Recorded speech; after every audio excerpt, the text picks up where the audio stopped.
Welcome to The Liberation Effect with me, your host, Helen Villas. Hello and welcome to another episode of The Liberation Effect. Today I'm joined by Emily. Emily's come to talk to us about sexual sibling abuse and the enmeshment dynamics of her family and her mother's behaviour, particularly around the Jekyll and Hyde kind of behaviour that is so often seen in narcissistic or toxic parents. Emily, welcome and thank you so much for coming today. I wonder if I've said enough, or really, what is it you're looking for from our time together today? What would you like to leave the session with? Hello. And yeah, you really hit the nail on the head and just said, I'm here to talk about the sibling sexual abuse and how it can affect your whole life and Yeah. your friends and family dynamic and yeah, Yeah. I mean, it really does impact your entire life. So absolutely. when we have finished, how would you know this time has been successful for you? Gosh, I don't know. Okay. I think it would just be great to talk about the dynamic of my mother's behavior and how it really can impact the children in different ways. And I Mm. gosh, I don't know. Hmm. Sorry. That's okay. What is it that you most struggle with around this kind of subject? I think I struggle with just the relationship I have with my mother.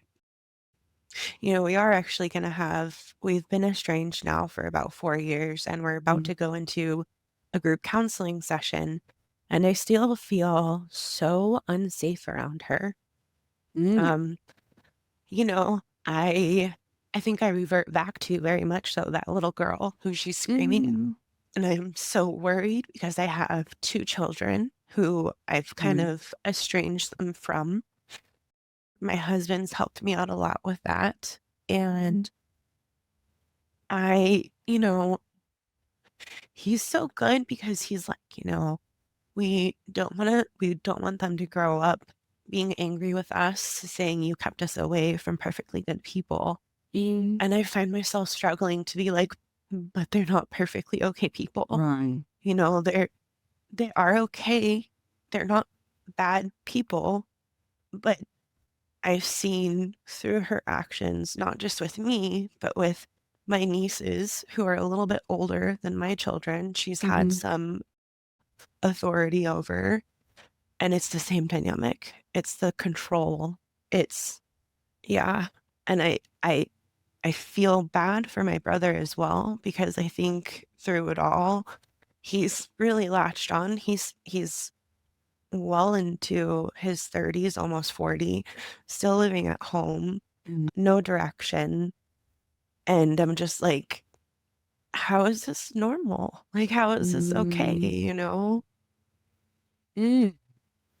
So that was really interesting. So you've been 4 years no contact, Yes. and you're going to a group counselling session. Yes, because my parents they've been sending my children presents and trying to stay in contact. And finally, they sent a postcard like, oh, we went and visited here and we really miss you, but you probably don't know who we are. And Right. my husband at that point was like, enough, So enough, why are you going to a group counselling session? Mm, I guess to talk to them, to give them hope. Cause, I guess best case scenario is we talk to them and maybe set up safe boundaries to have them see my kids. And even then I don't feel safe. I'm just sitting here going, no, no, no, no, I don't want that to happen. Mm. I mean, the minute you Uh, mentioned it, you got upset, and you said, "I still don't feel safe around her." I still revert to Yeah. being a child. And you then went on to say that they're not bad people. And I'm coming back to that in a moment because that felt quite important too. But can you explain to me who suggested the group counselling? Like, what circumstances created that? I think my husband suggested it because he said, look, if you're wanting to have a relationship with our kids, then you need to have a relationship with us. And we need to like just sit down and talk about things because the whole deal has been the reason why we went no contact is Mm. there's been a whole layer of denial around the whole sexual abuse. And it's so frustrating because we had dealt with it, we had talked about it, but there was never any steps further for like therapy or anything like that further. It was just, oh, we talked about it. Can you come to Father's Day brunch? Right. So And hang I was on. just kind of, You went no contact because what was it that's sort of triggered no contact? well, I had told them about the abuse Right. and they had said, well, it's not happening now, right? No. Okay. Well, then why are you bringing this up? So they outright gaslit you for wanting to be acknowledged for what you'd experienced. Yeah, I tried to Like there explain to was, them. I said I thought, I was working on a relationship with my mother because we had never had a great relationship. And I had had my own kids. I had gotten married because I think very much so, like, if you asked me 10 years ago, I would have said I grew up in a happy family. Everything was fine. And then I had my hmm, children. hmm, And then I started having flashbacks and memories. And then I heard somebody else's encounter and I started just connecting the dots. And I was like, oh, I need to go to counseling. So I hmm, started going to counseling for it and I started looking into, because he had mentioned something about just like a narcissistic family dynamic. hmm, And that's when I started diving into all of the different things out there. There's not a lot out there, but hmm, hmm. just looking into it and kind of going, well, yeah, that all kind of sounds like my experience. And I, you know, I find it interesting that from the time I went to counseling, it took me about 2 years to go and Hmm. report my parents to the police or report my brother to the police. But you didn't have him charged, and they didn't take it any further. No, they didn't. They said just because of his age and because of the, kind of hearsay of it all, they said, it's not likely to go to anything. Hmm. And again, I'm like, I'm not trying to get him in trouble. I want the record down. Hmm. So these are people, your parents, this is, who, whilst you were growing up, weren't aware, or they were aware. So they were not aware for a long time. There was a time they caught my brother red-handed running out of my room. And again, we talked about it and that was it. Wait, Nothing more. and how old were you? I was older than 10. So my Uh, brother is 2.5, 3 years older than me, okay. like, and I think for a long time when that happened and my mother and I had talked about it, I'll never forget her saying this. I told her, I said, well, I want to go to the police. Hmm. And she said, well, we don't need to ruin his life over this. This is just a one-time thing. And I thought to myself, I wasn't looking to ruin his life. Like I just wanted to do what was right. This is horrific. So she catches him coming out of your room, and you said you're older than 10, but do you know, like younger than? younger than 12. So between the age of 10 and So 12. So we'll sit with 11, shall we? yeah, Just for yeah. ease. Hmm. So around 11 years old, your, 14, 15-year-old brother Hmm. is caught coming out of your bedroom. You told your mother what he had been doing, Hmm. and her response when you said you wanted to report it was, let's not ruin his life over this. It was a one-time thing. Yeah. Did she actually ask whether it was a one-time thing? Or did she assume? Or what happened there? I think she kind of assumed, or very much so. It was like that was how she put down the narrative, you know? Oh, this was just a one-time thing. I'm so sorry, sweetie. It'll never happen again. This happened to me. And then she started talking about her experience and how a cousin had done something to her and it was so normal. And, you know, y- my little self was disgusted. Like, just, I think, My adult self is dis- disgusted. Oh, disassociated to a different place. yeah. Okay. And then I come back to, why are you going to group counseling? Yeah. Yeah. Because Um, why do you think my question is kind of quite confused? because it sounds crazy. Why does it sound crazy? Because I don't want somebody like that back into my life. Right. And they want access to your children. Yeah. How old are your children? 7 and 8. And genders? One boy, one girl. So a 7 and 8-year-old boy and girl.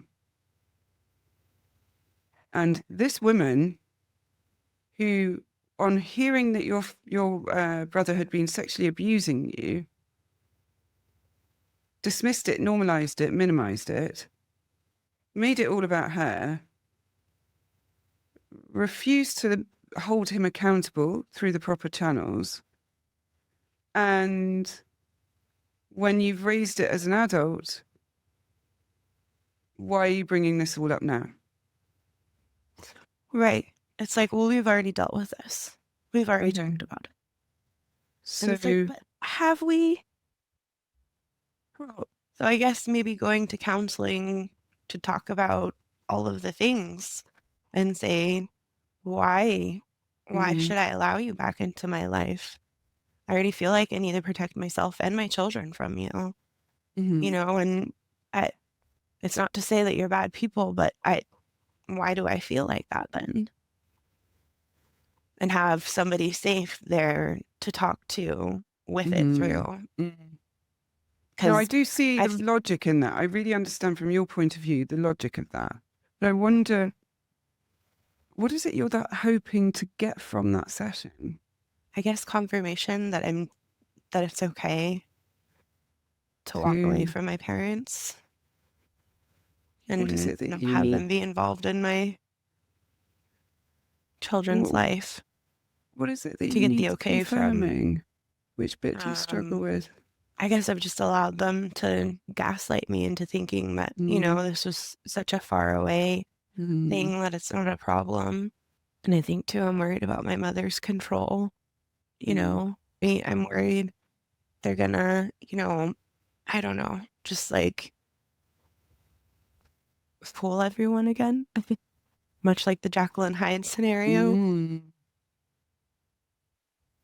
What I'm hearing you say is, I think what I'm hearing anyway, is I need a witness to tell me that I'm not being unreasonable, keeping my children safe from people who do not Yeah, protect children from abusers. yeah, yeah. And I you still can't, need to hear that. okay, I'm going to tell you, you need to protect your children from people who protect abusers. They are not safe people on any level. They weren't safe when you were 11 and they're not safe now. They weren't safe 4 years ago when you were vulnerable and went to them for healing. And their response to that was, why are you bringing it? Now, just imagine this is one of your children. God forbid. Oh, they But trigger me imagine, enough. right, Being a boy and a girl, right, just yeah.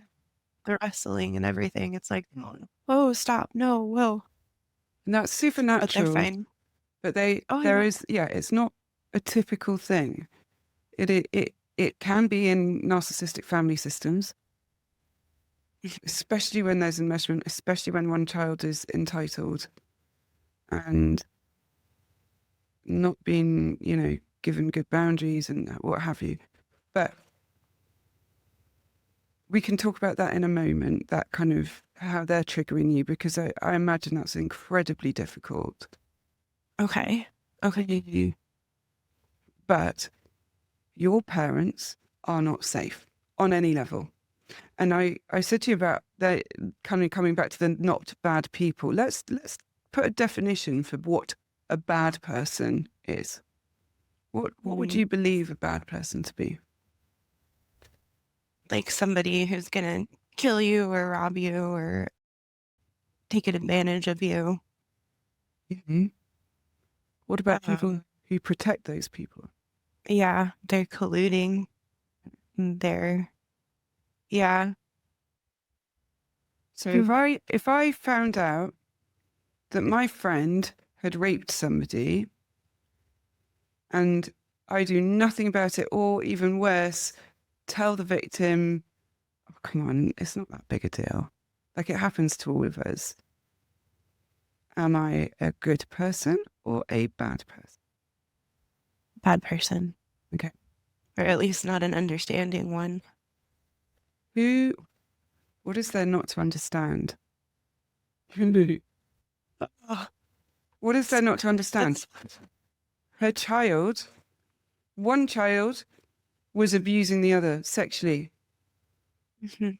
And instead of getting him into therapy, getting him in under the services, getting you therapy, getting you support, telling him how awful it is and disgusting and that he, that's a totally inappropriate thing. Don't do With that. the right? Just don't do it. With the understanding that he too is a child and there is compassion and what have you, but also full accountability and he is not as protected as the victim, right? The other Yeah. child.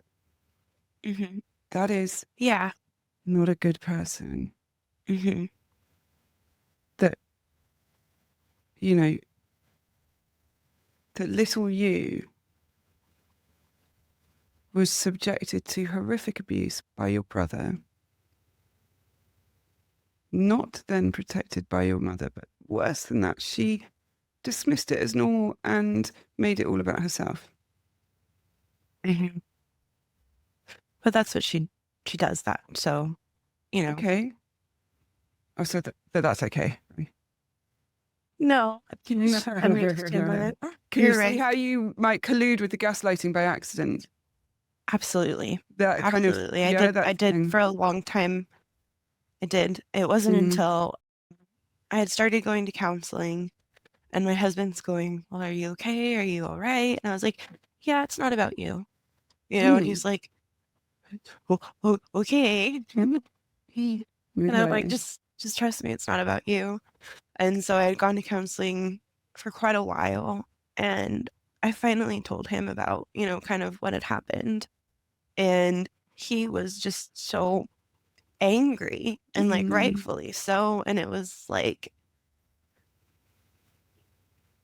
I hate to say this, but I was like happy to see it because it was cool to see like somebody else like angry about like rightfully angry about the yeah, situation. It was just like, oh, okay, I can be angry about a lot of okay. this because a See, lot of this started with why am I angry?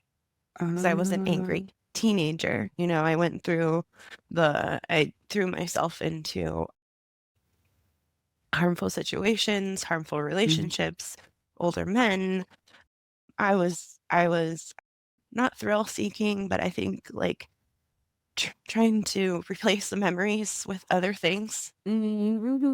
Of course, you were trying to block it out. This Hmm. terrible, Hmm. terrible thing had Very happened to much so. you. And instead of being given the love and the support and the therapy, like all of the things, the Hmm. validation, you were abandoned in it. Hmm. And so you tried to distract yourself from it Yeah. and replace what had been done with having the autonomy to make the choice to do things, right? It's yes, very much so. And I would say I successfully replaced them for a long time because, Right, I again, I I didn't think about it, for a long time. right. And it just didn't come up. So you had blocked it out? Completely. Okay. You know, Emily, what I'm hearing from you is that you need other people to tell you it's okay to feel the way you feel or take the course of action that you want to take instead of trusting your own instinct or need. Valid or not valid? It's very valid. Yeah. Okay. Hmm. Because you heard, you said about seeing your husband being angry and you said, I hate to say it, but I was glad. Why do you hate to say it?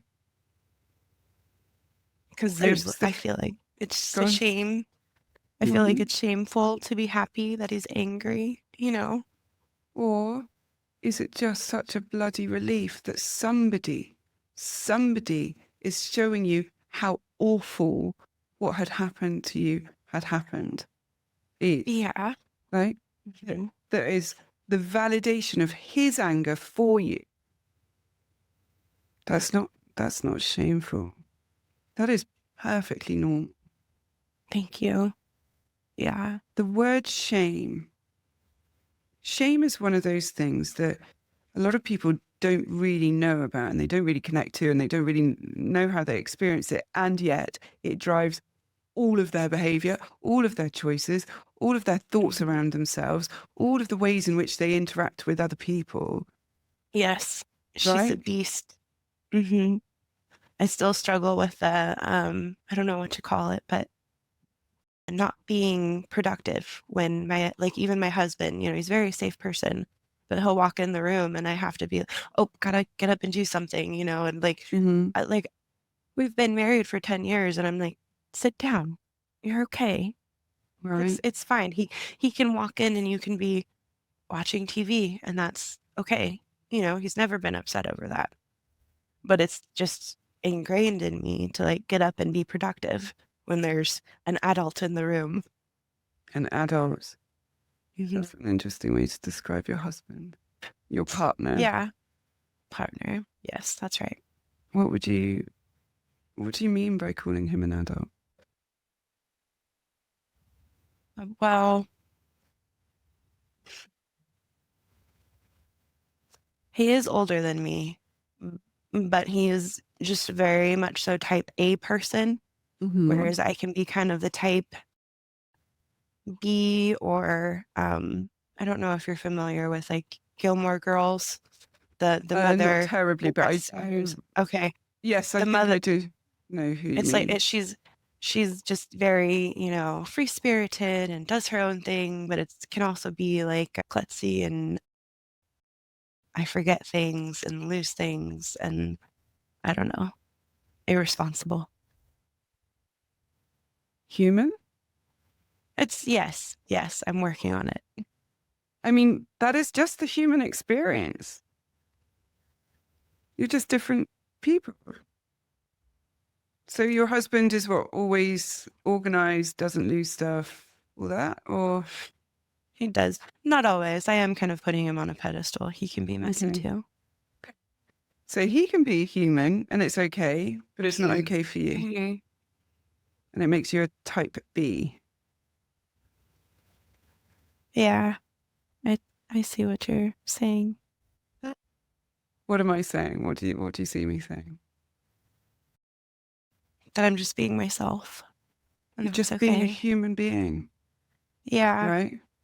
And there's a Mhm. real danger actually if you see him as the senior adult, as the more competent, capable adult, you pedestal him and put him in a position of serious power over you, almost make him your parent. And B, you do yourself disservice and continuously put yourself in a place of incompetence. And so are unable to rely on yourself. Yeah. Right? Yeah. And I can see how I kind of do that not at work, but like I definitely am the people pleaser. I'm working on it. It's just, saying no and I don't know, doing the things I'm supposed to and not going extra above and beyond, not feeling like I have to go 100% all of the time. Because if you're not going 100% all the time, what would it mean? I'm not being productive. I'm being lazy. And then what? Then what would happen? I don't know. Have a little think. What would happen if someone walks in and you're watching TV, not being productive? Might they think or do to you? Well, nothing normally. I mean, I think it goes back to how I was raised and being used to my mom consistently screaming at me or yelling at me for something, or, it was, oh, get in here, you need to do this and you need to do that, and oh, you forgot about this, and okay, all right, let me do that as well. And it just, yeah, and she was always doing things too. I don't know. So if you were sitting down, she would scream and yell at you for being lazy, selfish? It was being lazy. It was not being productive, not doing what I needed to be doing. I needed to be outside playing, or I needed to be inside doing chores with her and helping her. Okay. If you were doing chores and she walked in, how would she react? Well, it was the constant correction. Oh, here, let me do that. You can't do that right. And oh, you missed a spot over here and you need to come over here and do this. And oh, you know what? You just didn't do a great job. You need to redo it. Okay. And I think sometimes she forgot she was talking to a child. Oh, she didn't forget. She knew what she was doing. So if we were to think about you then, in your 100 miles an hour, never stopping, never resting, as an adult, people pleasing at work, for example, what or how do you feel about making mistakes? Doing what I've done has actually helped me a lot. Oh, good. I'm a hairdresser. Okay. And so we like to call ourselves the therapist without the degree. Yeah. But yeah. we also, when you do make a mistake, that's when we like to say, well, all these bangs are too short. They'll be perfect in 2 weeks. Right. And Excellent. just okay.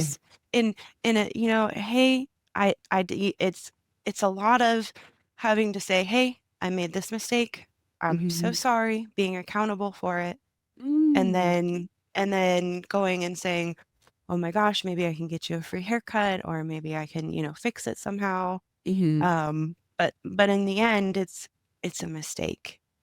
I actually just had a big one. So it's funny. And the guy was so sweet about it. It's so kind. So it's, people can be nice when you make mistakes. Absolutely. I'm intrigued to know. I asked you how you feel about it, and you did not tell me a single feeling. And I wonder if you noticed that. No. Okay.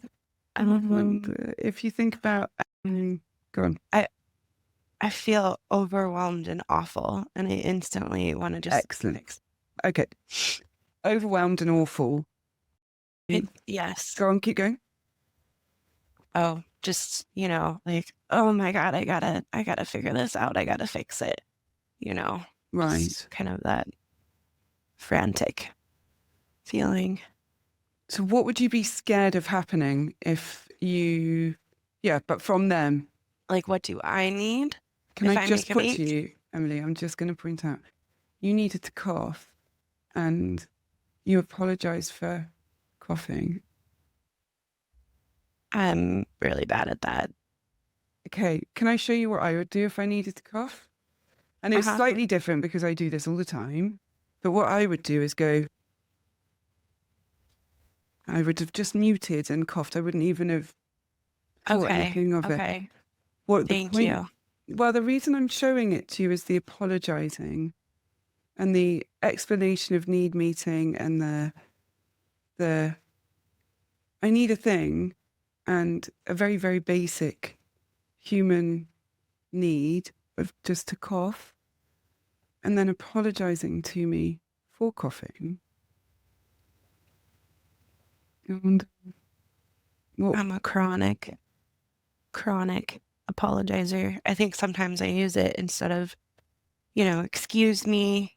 And I try to work on that a lot because I do I do say sorry a lot for just, Mm-hmm. oh, sorry. And I had a dear friend tell me one time, I said it and she looked at me and she said, "No, you're not." I was like, "Thank you. Thank you. You're right. I'm not." Amazing.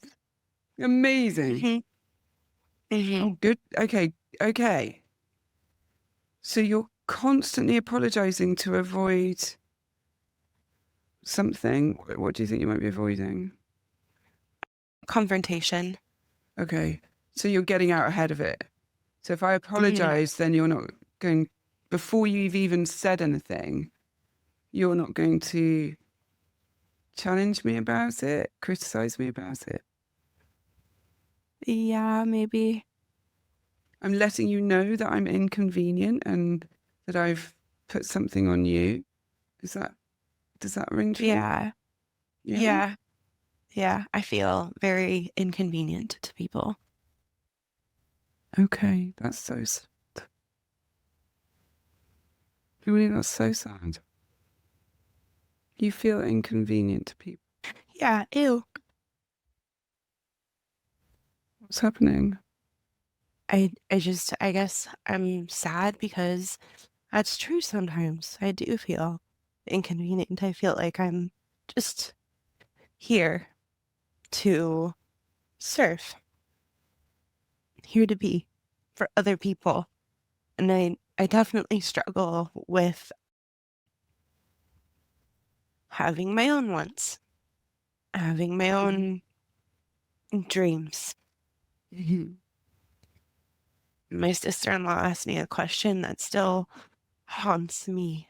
And it's what makes your soul sing? And she's a lovely person. I love her. Mhm. Mhm.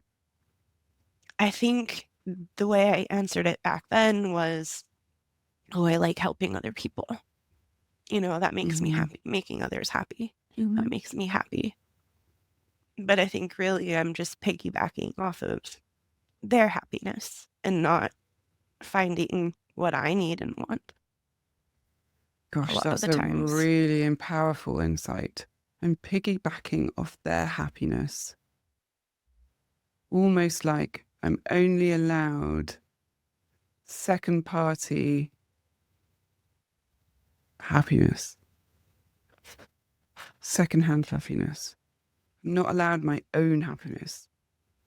Yeah. And I wouldn't describe myself as a sad person. I'm a very happy-go-lucky person. I think that's kind of my, oh God, ew, maybe my Jekyll and Hyde is, I'm so happy. Mhm. But I can be really sad. Isn't that interesting? I'm happy go lucky. I'm so happy. I'm so happy. I'm happy go lucky. Do you know there's a thing where, I mean, is it that you're happy go lucky or is it that you have tempered every single need, want, desire, preference, boundary to make you as easy to be around as possible so people will not reject you and you can stay safe from that rejection that was cast upon you over and over and over and over again by the people who were meant to love you in the first place. Because happy-go-lucky, to me, often says, not always, but often says, somebody who is too scared to rock the boat just by saying, I would rather have a lemonade than a Coke. Yes. Absolutely. So, would it be fair to say, rather than happy-go-lucky, tightly constrained in fear of, or for fear of upsetting other people than by just having anything contradictory to their needs or inconvenient to them in any way, shape, or form for fear of rejection?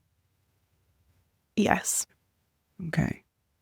How does it feel Yeah. to say that or acknowledge that out loud? I mean, I don't like it, but it's right. You know, it definitely rings true. And so I think looking at it, I think I just kind of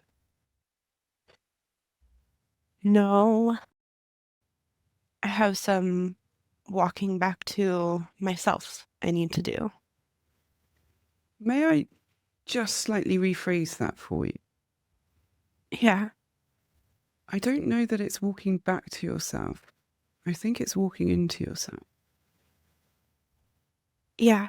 If you're scared of rejection, of saying no, have no idea how to trust people, you're not alone, and you don't have to heal alone either. That's what the Hub is for. It's a membership community designed for survivors just like you. Every month, we dive into powerful courses, we hold live calls, and connect in a supportive, understanding space so you can break free from the past and build healthy, fulfilling relationships. Maybe it's time to stop surviving and instead start thriving. Visit jointhehub.ac today using the code POD20 to get £20 off your first month's membership. I can't wait to see you there. Take care. Bye. Has there ever been a time where you thought that you knew who you were entirely? When I was much younger, I was a very boisterous child. Mm-hmm. I had a lot of friends but that was, probably 7. When did the abuse start? Right around then. Excellent. I wonder, was your mother's behaviour though? Because there was only one word you used to describe yourself then. Do you know what it was? No. Boisterous. Oh, yeah. What does that, how do you interpret or hear that word? What's your subjectivity around that? Around the word Loud. boisterous. Loud. And anything else? Maybe annoying. Anything else? Like kind of like brute. Mm. Like, I don't know. Loud, annoying, brutish. Anything else? Just how I was, or like When you know your interpretation of that word, when you hear that word. my internal boisterous. Let me put Yeah. it into a context. If you were to hear someone else describe a 7-year-old child as boisterous, how would you assume that child behaved? What would you think of that child? Like a wild child. A child Okay. that like kind of runs around and screams and is out of control. Out of control. Wild child screams out of control. Loud, annoying, brutish. So the version of you where you most connect to who you actually are is described in this word that holds quite negative connotation. Yeah. I wonder where that word came from. I know. So I have 2 older brothers, and my eldest brother was autistic. And my mother fought a lot with him. He was, I think, became violent because of my mother. Mm. And, Mm. because of her behavior, he mimicked that. And so she would shout at him, he would shout at her. And I guess when I came along, the story was, the narrative that my mom always talked about was, that I was too happy for him and I just annoyed him. So she had to separate us. And, I look back at it now and I'm kind of like, That is okay. not okay. You were too happy, And it annoyed him. so it was your fault that he was annoyed. Yeah, and I don't know that she put that on me, but she just, I had to protect you, and it was like, okay. Wait, so she has to protect you from your older brother who's autistic being annoyed Yes, because why? What would he do? he would get angry and enraged. I guess he would be physically violent towards me, which I don't remember, but that's what my mother says. So, yeah, she had to keep us separate. Can you hear the irony in this? Yeah. One brother probably has meltdowns from sensory overload. Mm-hmm. It's your fault because you're loud and annoying and happy. And the other brother sexually abuses you. Oh, and she's got to protect you from that brother having meltdowns and being physically abusive. Oh, the triangulation, Jesus. And then the second brother is sexually abusing you and no protection at all. It's almost like, and especially now, I think that I've come out and said something, it's like they're protecting him from me. It's not like it. They are. They are protecting him from you, Yeah. over you. Yeah. Hmm. And that has been the narrative your entire life. Yes? Yeah. Yeah. I'd like to think that me and my brother shared the golden rule for a little while, but I think once I started saying no and being rebellious, against my parents and what they wanted, then I was, this awful teenager and dark and, Do you know, well, yeah. a friend of mine noticed to me the other day about my 17-year-old not like going out partying and not rebelling. And I just said, teenagers or people only rebel when there is something to rebel against. Hmm.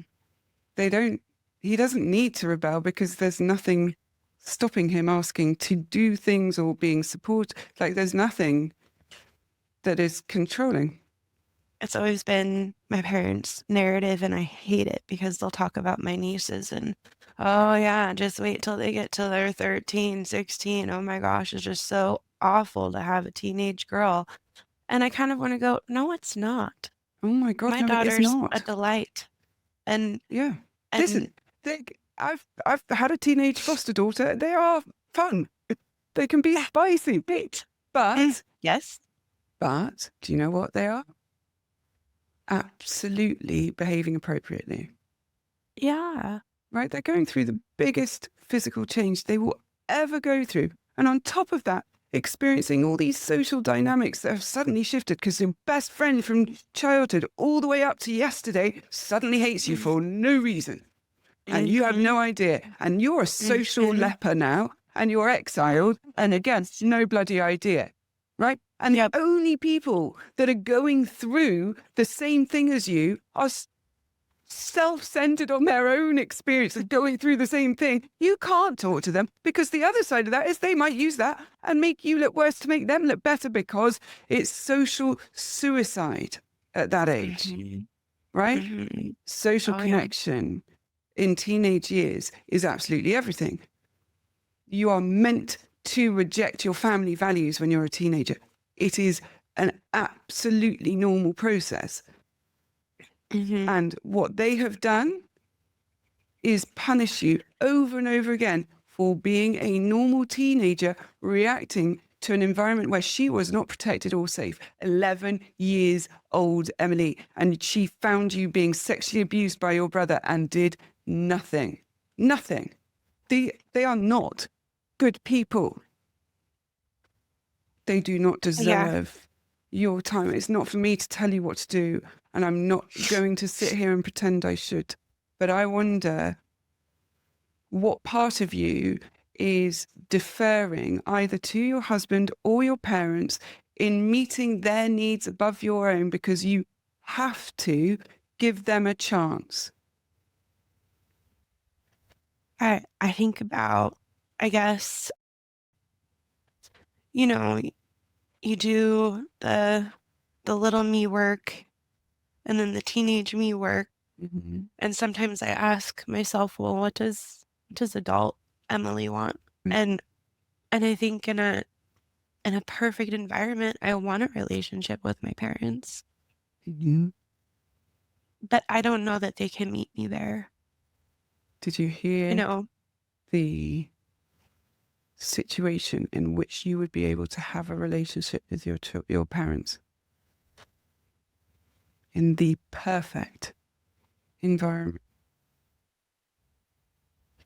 There is no way that they can be who you want them to be. And what I wonder about all of this group counseling, and is what hope you are still keeping alive where they are concerned, and what grief you are trying to hide from. oh, that's like there's a lot of grief. I've had to grieve my whole family. Yeah, you have. It's horrifically They've painful. they've gone and told because I have quite a large extended family, aunts Mm-hmm. and uncles and a grandfather, and yeah. I'm so sorry. What was your question? What hope are you sitting with still, and what grief are you avoiding feeling by maybe allowing this space of they might be able to hear me and validate me eventually? Yeah, I don't know. I think just the consistent gaslighting, Mm-hmm. or let's try one more time. You know, Mm-hmm. I've Mm-hmm. I've really given up.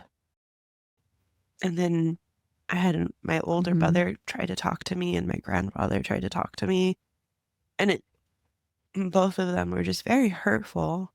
And I Mm-hmm. know they don't understand really what they're saying, but Mm-hmm. it's still just like, no. And do I they know I about the guess abuse? they do to the extent that it happened one time.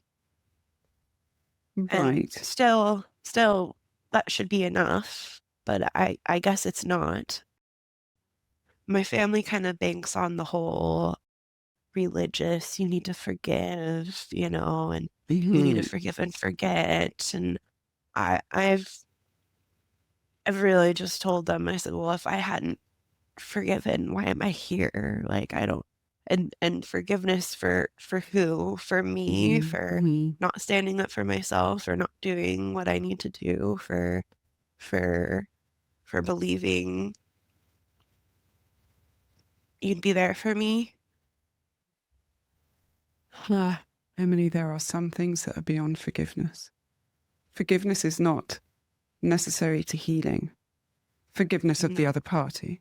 There is a place, I think, where we stop blaming ourselves for the way people treated us, and we forgive ourselves for accepting treatment that we And wouldn't accept now. Go I on. blamed myself for a long time. Yeah. I think for a long time, even before I had discovered the sibling abuse, it was, oh, well, I had gotten myself in that relationship with the older man. Mm-hmm. And, you know, I, yeah. And again, it's just, I look at it now and I'm like, there's a 23-year-old had no business being with a young 15-year-old, and that wasn't my fault. No, that's grooming. That's also rape. Right. Or certainly is in the Right. UK, would be considered minor. I Yeah, think it's a minor it should thing. be. Right? Hmm. Hmm. Hmm. No, it is. When I was listening to you then talking about your brother and was it your grandfather or your uncle Hmm. coming My to talk grandfather. to your grandfather coming to talk to you and saying about forgive and forget, and we talked about the grief and the, you know, right at the beginning about the group counselling session and how you want them to almost to validate and to kind of say, yes, it was bad and we shouldn't have done, or to just accept it happened even, right? Right. And what I wonder in that is whether you are holding on to the idea that you have the power to fix this, to make them understand, to make them really see it. If I just say it in the right way, they will get it. And then they will accept that what was done to me was so unfair. And then they will apologize. And then I can have my parents back. I can have my I, family back. I held on to that for a long time. I think they tried to hold that over my head or hang on to Mm, it in some way as if, we'll just go back to normal one day. And mm, I've tried to tell them, like, no, you're not going to see her ever again. Like, I'm sorry. That's not like, I'm tired of pretending like everything's okay because it's not. It never mm. was. Good. And yeah, and my grandfather said something to me that just really broke me. Our last conversation, we had just purchased a home. It's kind of a big step for me and my husband. And It's a through huge all of step. this, yeah. And I invited my grandfather over and I said, please come over. I'd love to see you. It's nothing against you guys. Like, please understand, you know. And here where I live, it gets really hot, really hot. Mm-hmm. And but he told me over the phone, he said, it's too hot. I don't travel anywhere right now. I just go to the doctors and I go home. We live, it's a 40-minute drive away, and it was too hot. And then the next, like, 2 weeks or so on Facebook, he was at the Mm. lake. Emily. And I just thought, okay, all right, it's too hot to come visit me, and you can stay over there. Well, it sounds like he's not talking about the temperature, doesn't it? Right, It's too hot. He doesn't want to rock the boat. These people are right, consistently choosing an abuser and abuser protectors, as well as being abusive themselves. There's a whole, you said about the enmeshed family system. Here is where the enmeshment sits in the abuse. They're all enabling each other to abuse. And you've chosen to step out of that. And you've chosen to protect your children. And I wonder why, without any judgment and with total compassion, you would risk exposing them to people who have repeatedly proven that were something awful to happen to your children, they would not protect them. correct. And so, why is it that you want to even explore that with your parents? Oh, I think because there's a big part of denial in me. I Mm. don't want to believe that that's really how they Yes. feel and how they are. Understand. I am. You believe that it's that they treated you like that because of you, not because of them, right? But actually, they treated your older brother in a similar way. And you said about your nieces that you've witnessed them being treated in a similar way. And there's nothing stopping them doing it to your children too. And so, your denial is back in that place of, it's my fault. Because if it's my fault, then I can fix it. And then I can have them back. And we can all be happy families again. And I can have what I always wanted. Yeah. But just on the fact that your niece has experienced the same that you did shows that this had nothing to do with you at all. And everything to do with them, which in turn means your children will not be safe with them. What are you feeling right now? It's good to hear that. I feel like I need to start listening to myself more. Yeah.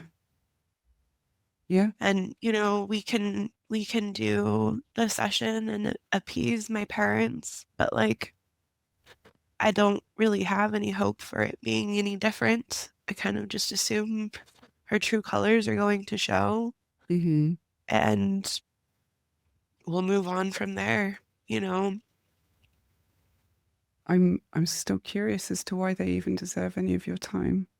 I don't know. They don't. I mean, I But get it on an emotional level. I really understand it. I'm not sorry. So I'm just make sure that I'm not judging you or anything. no, It's you're fine. very You're fine. human. I think maybe just to tell my children that like we tried everything. We went to the end of the lengths to see, to try to have you have a relationship with your grandparents, but they're just not fit to keep you safe. What about saying to them, they are dangerous, abusive people, and it's my job as your parent to protect you from them and Well, keep that you makes safe. it really real. Yeah. For who? For me, Yeah. I don't want to admit that I have dangerous, unsafe, at the very least, neglectful parents. Okay. So the grief is still there. Because what we're talking about now, toxic hope, which is denial, which is avoidance of grief. Okay. So your denial is stopping you process that grief. And it is Okay. gut-wrenching grief. So I'm not suggesting by any means that this is a teeny little task. We'll just get over this. It'll be fine. You'll be great. No. Oh yeah, I know. It's a huge, and it's ongoing as well. It'll crop up again and again and again. Oh yeah. My oldest brother he said, well, just, just forgive and forget. Just get over it. And I'm like, if it was that easy, I would. I would. Mm. But it's not. Why do you want me to forget that they didn't protect me when I was being sexually abused? Well, because that would make his life go back to normal. That would make his narrative go back to being in the happy family. And because I know I've shattered that for all of them. And no, well, I didn't shatter it. Right. Thank you. Let's start right here. Who shattered it? My brother and my mother. Yes. Father? Yeah. Yeah. I forget to put blame on him as well. Yeah. He very much so colluded, I think, with, just things and didn't deal with it either,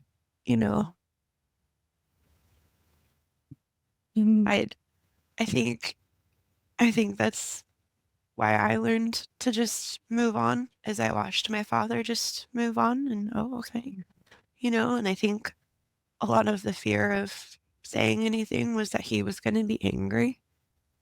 And when he wasn't, it was devastating. Like, oh, you're not mad or upset or, like my husband.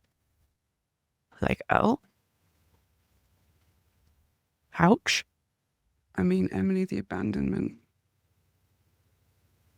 Just think for a moment how your husband would react if he found out that a child had been abused. Not even by the other sibling, but just like something had happened, sexual abuse had happened. I would have to tell him at a police station. So I know they could restrain him Right. because he would be irate. I reckon I'd be in prison if someone told me. I would be too. Yeah. I mean, I would be infuriated. If I sorry, I shouldn't laugh because it's really flippant. But if I hear someone's been mean to my child, I'm on a warpath. You know, like it's Mhm. your mother and your father colluded with the abuse against you, Mhm. and there is a deep, deep, painful grief in that, and in the idea that you do not have the power to fix it, that it is on them.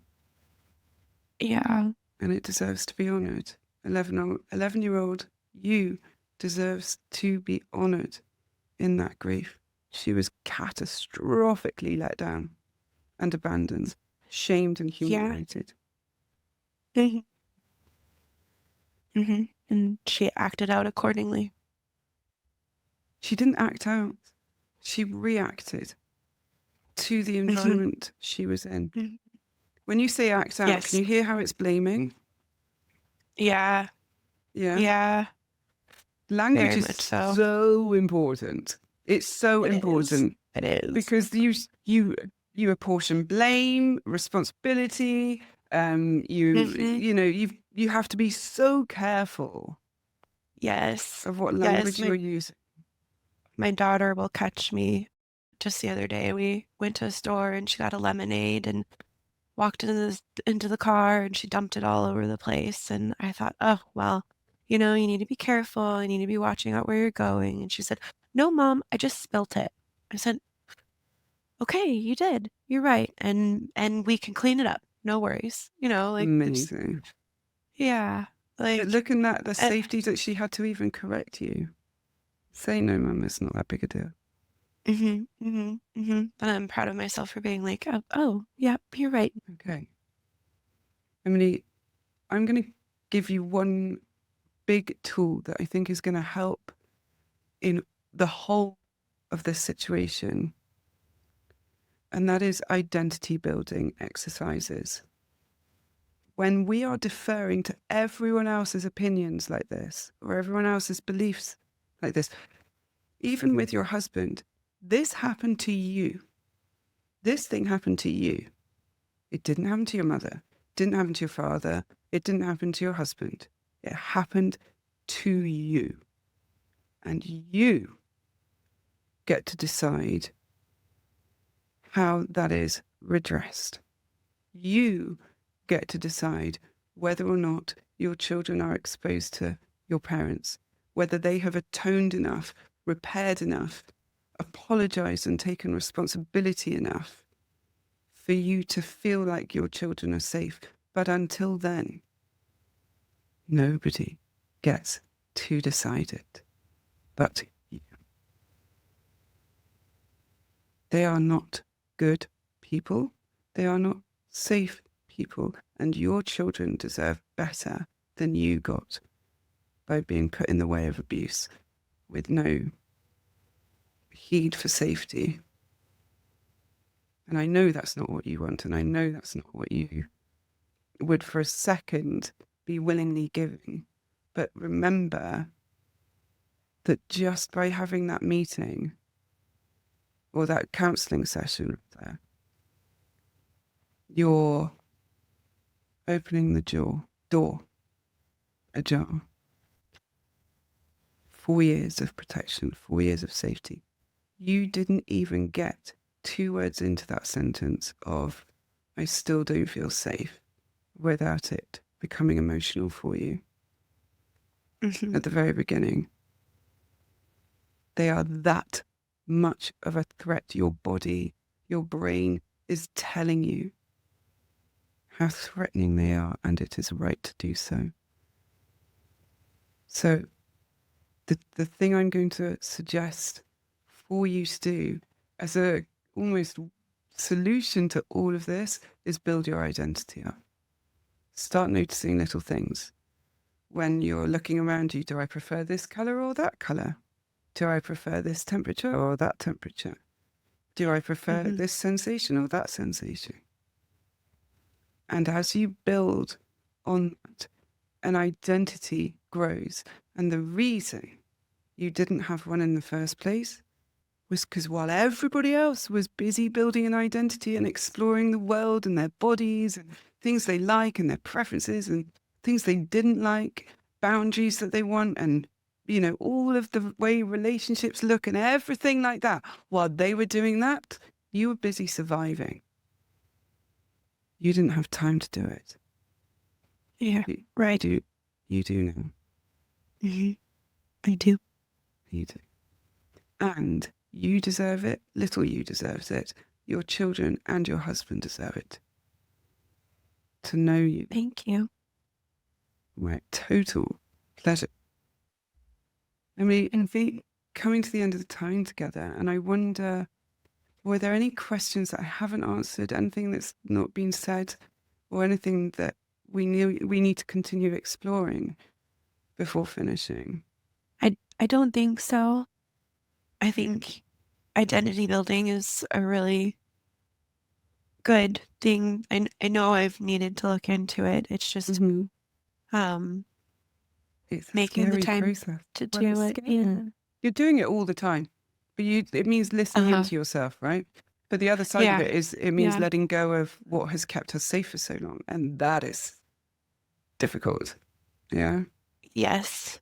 There's one question on your application form, which is, why is it I can only relax by myself? And the very simple answer to that is because that's when you're safest.